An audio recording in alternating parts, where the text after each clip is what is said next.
another thing, since we are coming into summer, we have thunderstorms and rains.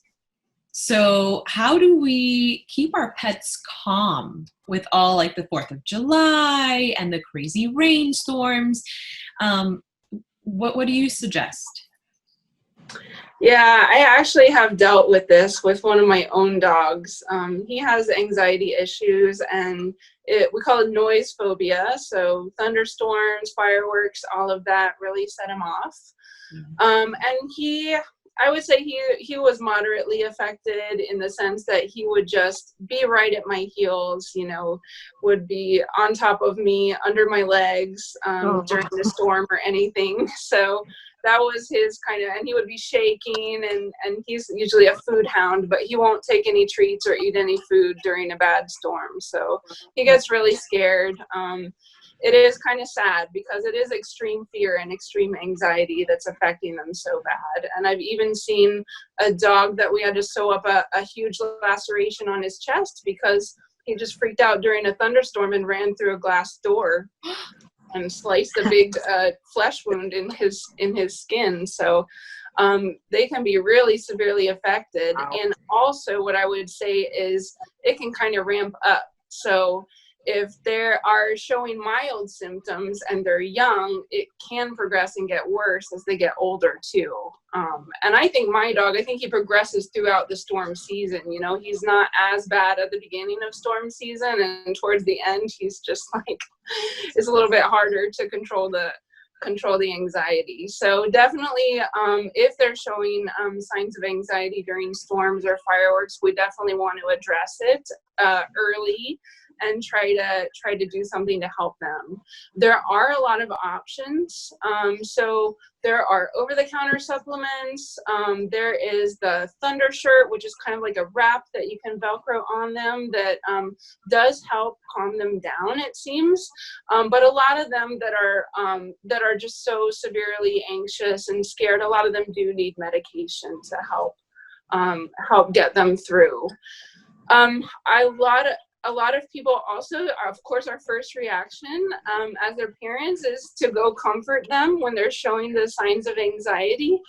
But sometimes that can actually backfire. So sometimes we're actually reinforcing their anxiety. So we're kind of rewarding that behavior and reinforcing it, and which means we're making it more likely for them to repeat that behavior in the future. So ideally, we want them to be comfortable in their own space.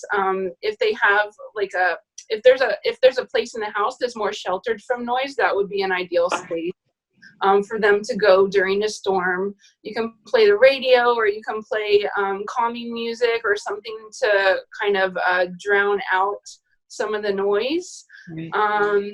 If they will take a toy or a distraction during as well, that's a great way to give them a distraction if it works. But again, a lot of them do need medication to really help them. Or a combination of medication and behavior. Combination of everything, yeah. Behavior issues are always a combination of things that you do with medication to try and help.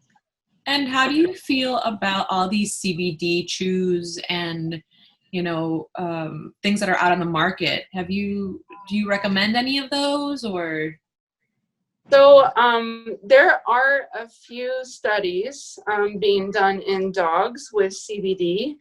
It really hasn't been studied. So they're doing some studies with arthritis, orthopedic pain. I think some studies with seizures are being done. But other than that, there's been a lot of marketing and a lot of claims, and we really don't know how well it's going to work. All species are different. We really don't know how it's going to interact with other medications. We really don't know what side effects to monitor for or how safe they are. So technically we're not really recommending them yet. Definitely new studies are being done, so maybe one day we'll have more information on them.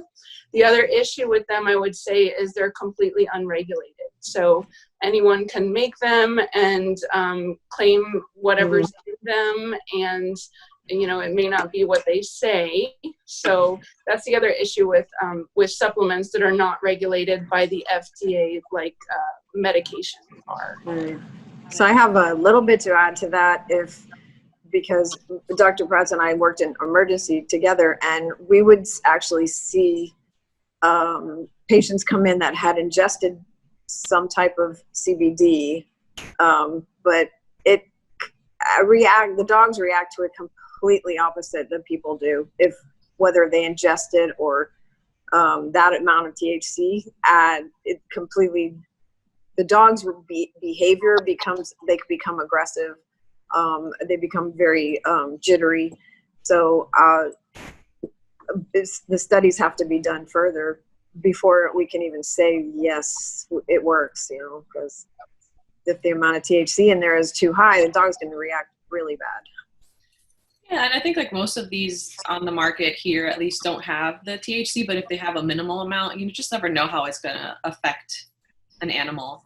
And cats, the feline family, because we haven't touched upon them yet. That's probably not a good thing to give our feline friends at all. Yeah, I wouldn't test it in cats probably. I mean, they have different metabolic pathways, especially in their liver compared to humans and dogs. And some things, like for example, Tylenol is extremely toxic to cats. They will go into liver failure from any Tylenol because they just can't metabolize it, and it turns into a toxic metabolite in their body. Mm-hmm. So, I wouldn't recommend testing things out in your cat. Right, especially something like that.